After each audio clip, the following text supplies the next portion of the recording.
Ngayong gabi mga katropa, magluluto na naman ang inyong chef Boss Golo ng chicken binakol with papaya. This is my version on how to cook this recipe. So if you want to learn, please watch this till the end.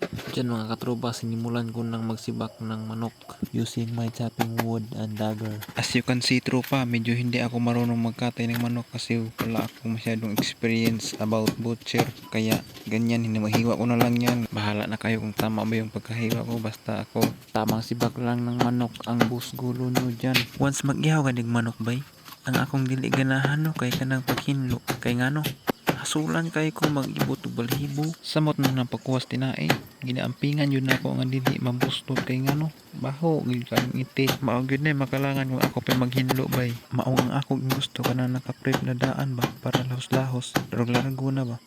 Og dinhi gihiwa na naho ng mabisa na nga lamas diha. Gihiwa na naho na sibuyas diha, gisunod naho dayon ng luya. Grabe ka Bisaya accent bay. Luya man gyud. Grabe ka importante ni mga butanga kung magluto og sudan sa. Ug mauna ni the last one, ahos pangontra sa wakwak siyempre. Importante gyapon na. Ug diha nagpainit nagkawali diha gibut nga nagmantika. Pagkainit sa mantika gibutang na tanang panakot diha. Wa na lawas-lawas na ng anak sa mabisa magluto inyong Boss Golo diha. Kunya di na to kalimtan magsabog asin bituha ang palasa na puro gamay para mix. Dayon butang tubig. Dapat daghan gid butang kay dugay man kayo malata ng manok. Di ara dagdag aroma tanglad ug pamintang buo. Gitakloban na diha kay dugay man kayo na malata. Ug diri samtang naghulata nga malata ang atong gisalang nga karne. Nagprepare na ko og papaya diri. Actually optional raman ni. Nya kay gusto man kog naay gulay-gulay nga akong lutuon karon man akong butngan og papaya. Tinuod lang lami man gyud ni sagol sa manok ba. Mao gyud ni sila ang perfect combination kay astang lami ana lamang gyud. Wala gyud na ako gitipid og paghiwa diha kay para maluto mura sa dibal bakuha kabaga ba. Ug samtang naghiwa ko diha no.